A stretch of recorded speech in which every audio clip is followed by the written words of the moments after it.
as we called it quits at 5 o'clock, he said, if any side in Division 4 is playing better footy than Kilsyth were last Saturday, you'd be amazed. Because the flow that they had in their play was just scintillating at times. Absolutely. And look, the pressure wasn't great from Glen Waverley either, but, you can only play what's in front of you, and they played it to perfection. I guess the only thing is, with Kilsyth, it's what is it, round 15, sorry. So, it's premierships aren't won then, just like Michael Glassborough said before. So, we'll see how they go, but Kilsyth easily. With Jay Sherlock in absolutely irresistible form at the moment, he could kick 10 today without any troubles whatsoever. I think Kilsyth will get the job done, and probably the game could be over well and halfway through the second quarter. Eastern Lions taking on Warrandyte out at Fair Park Reserve. Eastern Lions another one of those sides. They have patches of 3 or 4 weeks where they play good footy, and you think maybe they frustrate me. Yeah, but we still haven't heard from Big Sandor Redzik. Have you had any news whatsoever? No, it's really starting to get distressing. There's still missing an action out for him. So has he gone AWOL? I don't know, but he was part of their good form. But Big Sandor's not running around at the moment for the Basin, or he's not kicking goals. So chalk it up to the world's mysteries of Harold Holt and MH17. Yeah, I think it's just generally one of those things is just gone missing. But Warrandyte want to find some really good form heading into finals, because they've been a little bit off. They haven't been consistent form, I don't think, from Warrandyte the last month or so. The Eastern Lions have been consistent losing the last 3, so I think they'll make it 4. Can't see Warrandyte dropping points here. He's right. It is. He won't be welcome at Evo House. It is a form line. We'll be waiting at the front of Evo House for him. I can only call what's in front of me once again. Well, I reckon with Luke Dunn back in form, kicking 7 last week, and Ash Froud apparently kicking 4 goals, 18 last week, said Michael Tout. Before we lost him. Before he hung up, or we got hung up on. And not my fault. No, it wasn't your fault. Look, I know we talk about clubs going through a bit of a flat spot, at the moment, and Warrandyte obviously look like they're doing that, but they're still winning, and there won't be no surprises coming away from that ground this afternoon. I think Warrandyte will win and win easily.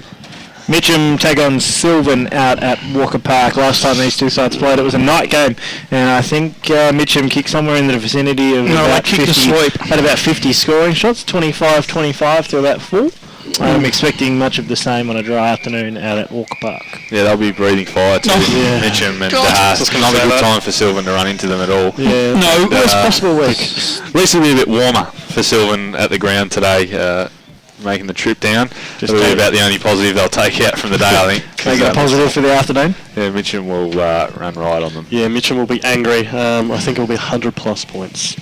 Yeah, I'm not going to argue. I think I'll go with Andy on that. There's not much more to say. Heathmont taking on Churnside Park out at the Hangar H.G. Parker Reserve. It's a tough one, but I think Heathmont have to win. They have to win this one. Just for themselves, and get a feel-good factor down there, Dyson. Because you haven't been down there for a while, so. They're still, they're still above those bottom 4 sides at the moment, I think.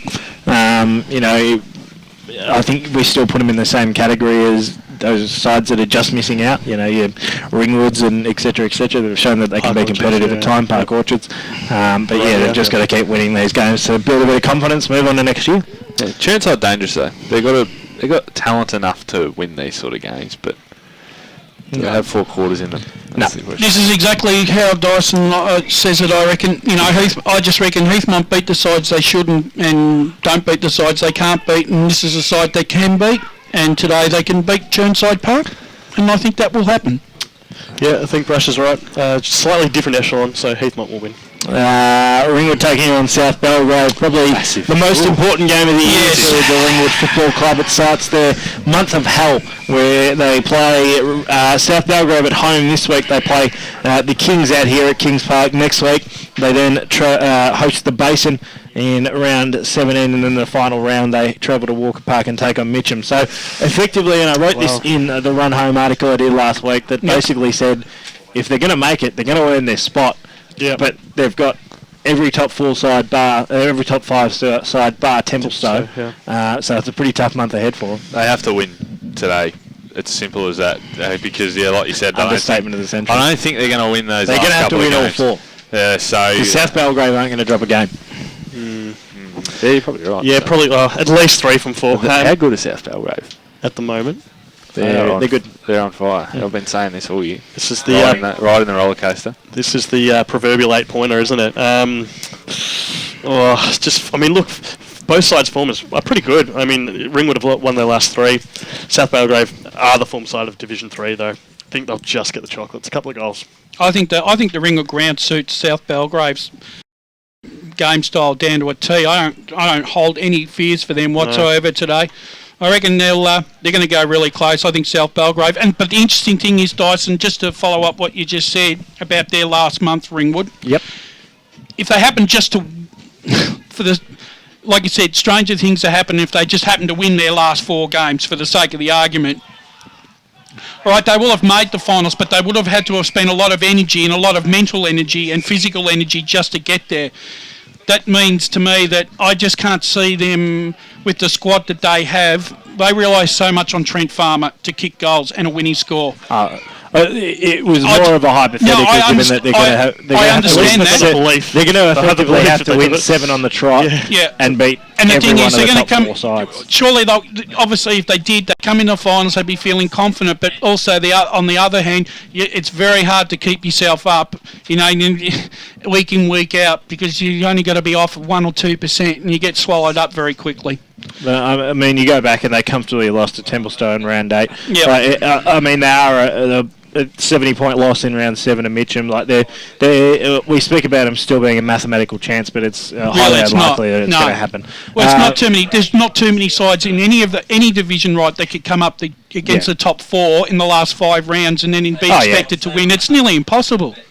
Park Orchard's taking on Whitehorse. A pretty important game for the Whitehorse Pioneers. They feel they nab one here. A bit of confidence into next week's game, which is potentially going to be the radio game. They won't be nabbing nothing today. No, I said during the week that I think my certainties this week are Mitcham to smash Sylvan and Whitehorse to get over the line today. Oh, wait, you're thinking outside the box with Mitcham to beat Sylvan. Yeah, but it's the obvious certainty that Soupy slaps me because I don't give the obvious certainty. So I've given an obvious one, and then I think Whitehorse was certainty to win this one and get themselves off the bottom and put Sylvan on there. Sorry, Az, cannot entertain that thought whatsoever. Cannot entertain that. They've got more to play for, to be fair. I don't care. I really don't care. Park Orchard's... going to be a bit of tension in the caravan this afternoon as that result comes through. I just think Park Orchards... I think Park Orchards will play Whitehorse on a break this afternoon. Park Orchards easy. I'm going to tip a draw. Stuff it. That's a curly tip. Templestowe taking on Baronia out at Templestowe Reserve, the dock. Templestowe will win this one. Or the pier, whatever you want to call it.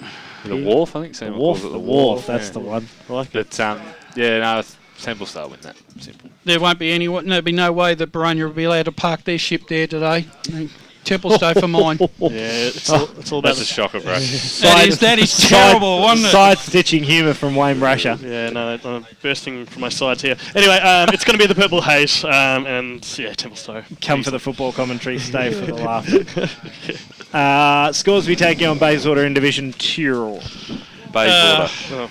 I don't think much more needs to be said. No. Although, having said that, on last week's form, Scoresby any...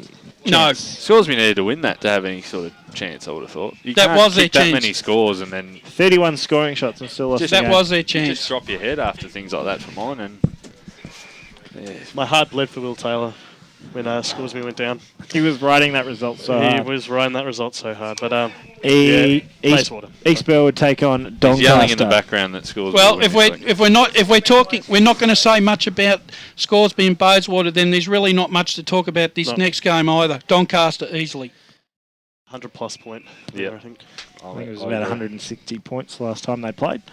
Doncaster East taking on Mulgrave. A bit of a danger game for the Lions of the Doncaster East variety. I reckon it is. I reckon they're really on the slide. They have to win some games to make sure they're not sliding too far. I don't think they can fall out. Can they fall? They can't they? They're a game ahead of the Waverley Blues. The Waverley Blues. So effectively, you're looking at this as a run home. Doncaster East play Mulgrave today.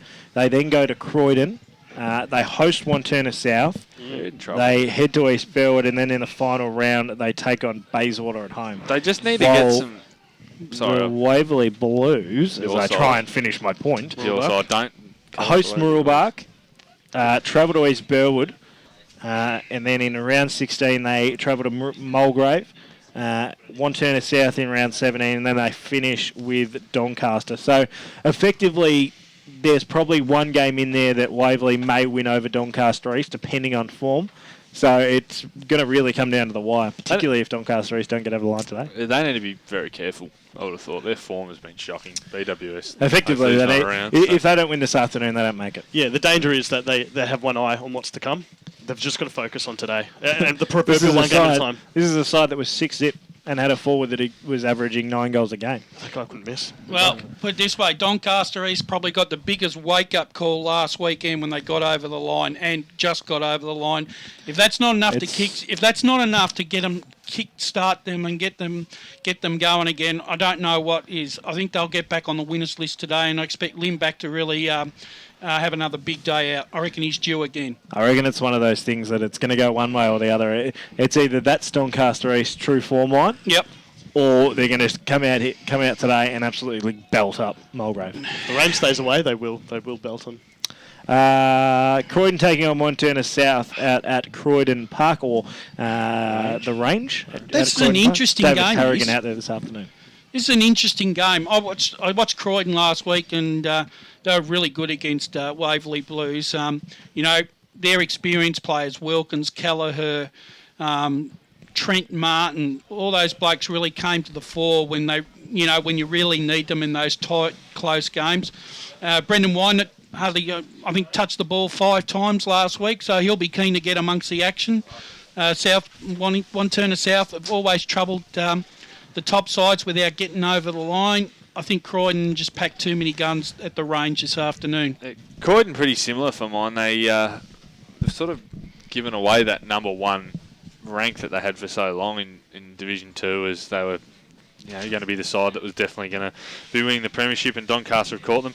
Wantirna South did win this game last time. They did. Yeah. So, but that was but I just think one. But I think Croydon will be too strong. In recent weeks, they've been a bit of an almost side. Wantirna South, they're sort of thereabouts, but they win the games losses, they shouldn't, and they lose the games they should. A bit of an enigma. Look, probably Croydon. Waverley Blues taking on Mooroolbark, of course, one of the better comebacks in football, when they came back from 52 points down at just before 3/4 time to beat Mooroolbark by 3 points last time round. Another close one, I reckon. It's going to be a close one again. Yeah, it's interesting. I think they're, 6th and 7th on the ladder? 6th and 7th. 6th and 7th. So effectively, to me, it's last chance saloon for Mooroolbark. Yep. They slip 2 games back if they don't win this afternoon, and Waverley need to keep winning to keep that pressure on Donny. Waverley Blues need to win this game. They're serious about playing finals footy. They lose today. But they've got to get their best side on the park. Carboni basically pulled out, before the game even kicked off last week, and it just completely robbed Waverley Blues of any midfield run. Old man body. Yeah, unfortunately. But the thing is with Waverley Blues, I reckon last week, and they played a terrific third quarter last week, but had really nothing to show for it. And that was basically because they had Daniel Plaisted playing on Trent Martin at centre-half forward, and he really stretched Martin. Then in the last quarter, I just thought when the game was there to be won, I just thought Ben Carboni pulled the wrong string there, because he ended up putting Daniel Plaisted at centre-half back more to probably save the game rather than try and win the game. And I just thought that in that third quarter, he was one of the blokes that got him back into it. So obviously he's probably a little bit hamstrung with the playing stock that he's got at the moment, but I think Ben's got to be a little bit more attacking if he wants to get his side to to be a lot more positive. I reckon they'll get the points today based on their performance last week and the run that they've got home. There's no reason why they won't be keeping the pressure on those the other top 4 sides. There's also one other thing, is they've had the week off, Mooroolbark, as well. So, do you look at it as in they're fresher, or do you look at it as they're not as match hardened from a tough game last week? I reckon last week, Dyson, in answer to Andy's question, both sides were very, very scratchy in the first quarter. They couldn't hit a target. They looked like they were out of their feet about 10-15 minutes into the first quarter. So it's going to take a while for Mooroolbark to get in the game. I say Waverley Blues. Division 1, Knox taking on Vermont out at Knox Gardens Reserve. Simple. I think all these are pretty one-sided games. Yeah, Vermont, they want to get that third spot, so easily. I won't say easily. Montrose hosting Norwood. It's probably the only interesting one. But Montrose, ever since they got a bit of a run on before they had that loss to North Ringwood, and now it's sort of blunted them again. So Norwood have to win every game now to finish top 3, and is there any chance of finishing top 3? So I think Norwood have to win today. I still think Norwood can beat Montrose. Yeah, same here. Noble Park hosting North Ringwood. Noble easily by a lot. They'll run right, I think, on North Ringwood. Yeah, they'll just like Hawthorn did last night. They'll feast. I love the fact that Brett Miles. I've been optimistic about North Ringwood's chances and the way they've improved over the last month, but the improvement won't be enough to withstand the Bulls' onslaught today at the Bull Ring.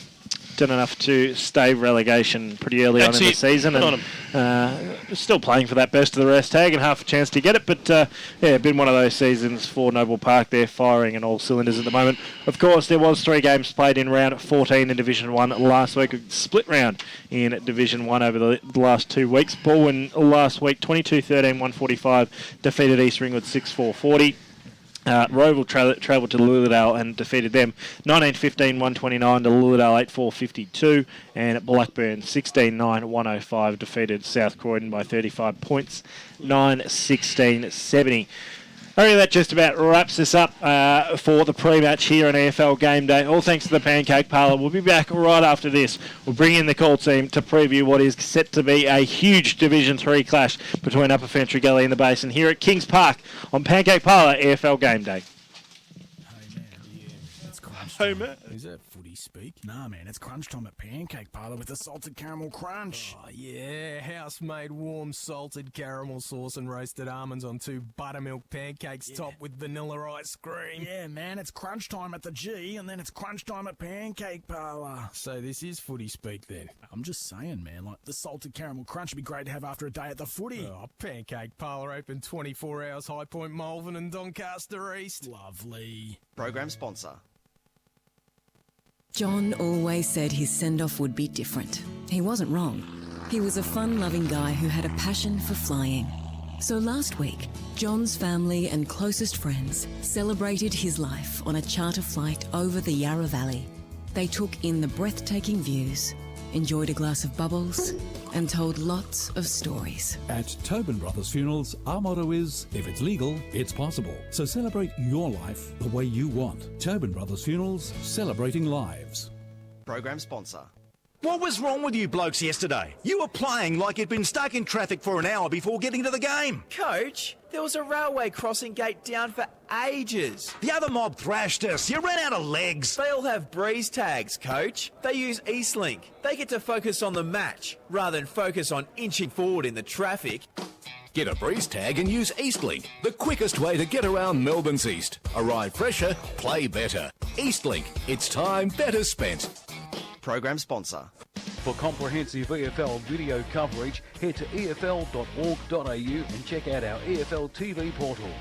Don't miss The Agenda every week for all the latest news from right around the Eastern Football League. And you can get involved by voting for your favourite EFL Play of the Week. EFL TV, love it local 24/7 at efl.org.au.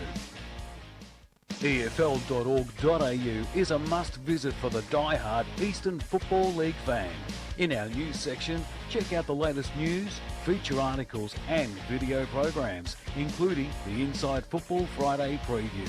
Have your say in the EFL poll. Check out all the latest EFL videos. Best of all, you can listen back to any EFL radio program at any time. To go live and local for your footy, head to efl.org.au.